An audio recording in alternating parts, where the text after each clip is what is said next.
Hello everybody, KyleTheGreat here, and I played Atlas Earth for a year so you don't have to. And as I played this last year, I made this Excel sheet to track my progress along the way. And today we're going to look over a bit and try to draw a conclusion to the question if Atlas Earth is worth it or not. For those who don't know, Atlas Earth is a game where you buy virtual land with virtual currency. And the main two ways to get this virtual currency is to watch ads, or pay money. Either money you made in-game, which you can convert back to virtual currency, or real money. There are other methods to make this virtual currency, but these are the only methods worth mentioning that most people will be comfortable doing. But the kicker here is you actually can make real money with these virtual pieces of land. Not a lot, but at least it's honest with how much you're making. This is not a sponsored video by any means, obviously, and I also never spent money on this game. After finding this game, my scientific brain was itching for data, so I got some. And without further delay, let's get into that data. So I started Atlas Earth on the 7th or 8th. I don't quite remember which day I bought my first property, but from there I pretty much went and recorded every property I got, when I got it, and how it affected how much money I've been making. Until I got 74 on the 30th. I'll go through this more in a second, but since I put it in graphs, this is not a very digestible way of looking at things. Oh, do you know, I also got one passport. That's also something really important, that P1 means one passport, because once you get one passport, you get a 5% boost. Yet don't get up to 10% until you get your 11th passport, which makes one very valuable up until a certain point. Also, I put a little bit of how much I made here. Again, there's a graph on that, I'll go there later. One other thing is that Atlas Earth, it tells you how common a piece of land is. With commons being, you'll get them 50% of the time, 30% for rare, 15% for epic, and 5% for legendary.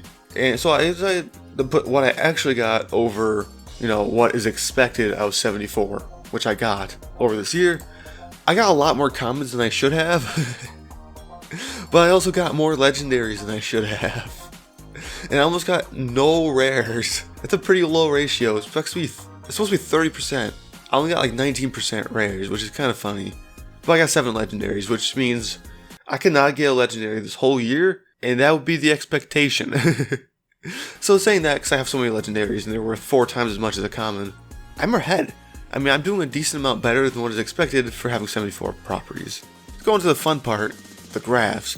So money accumulated, as you see, it slowly went up as I went on, which makes sense. I'm not going to be losing money because this is total money accumulated. 1 second. Money accumulated, there you go. But the change amount is how much I'm actually making a month. I sort of fell off at the end. I only got $3.40 in December, even though I hypothetically had the highest potential to make money in December and peaked in August, several months before I should have physically peaked. Come school time, I definitely watched less ads, and that reflected here. October was by far my worst property-wise. I didn't do too bad. I mean, all things considered, I did better 3 months early in July. But that's because the ads now, I started realizing this probably about the end of summer, August area, that once you get further, I think this is the cause of it, you start getting ads that are longer, and you get multiple ads.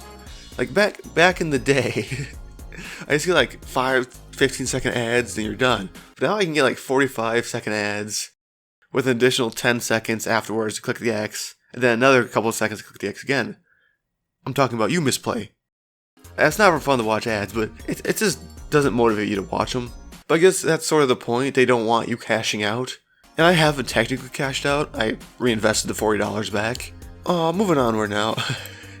I got money per year per property. I decided to think of a trend, to keep myself motivated to keep getting properties. And the trend line is $1.41 per year if I have the boost on 80% of the time. I decided to go 80-20 just because I know I won't have the boost on all the time. I need to sleep. And obviously I'm a bit below the trend line right now because I've been getting a lot of commons. Obviously you see when I have good spikes and bad spikes, but it's generally around that line. One last graph I decided is to make $1, and I see a problem with this. I should just make this to 80-20, so I'll fix that quick. One eternity later. Now it's time for $1 in days with the 80-20 split. It's not much different. As you see, every property past a certain point does not impact this in the slightest. I mean, it does, technically, but it's not a lot. As you see, even though my growth per money is linear, the time it takes to make $1 is not going down very fast, which makes sense. Obviously, what everyone was probably interested in was how much money I actually made, and if it was worth it or not. But the answer to that question is really based on the individual. If you have high commitment towards things that might never pay out, then this is for you. I mean, it is possible to pay out in this game. I made $40 this year after all, and if I keep up this current pace, I'll make $120 next year. But you gotta be ready for a lot of ads if you want to give this a try. Or you could just pay a lot of money, something I wouldn't even do going forward. So anyway, yeah, so that's that. I'll continue to track my progress in this game for another year and let you know how my next year went at the beginning of the next year. But anyway, I guess I'll see you all in the next video. See ya!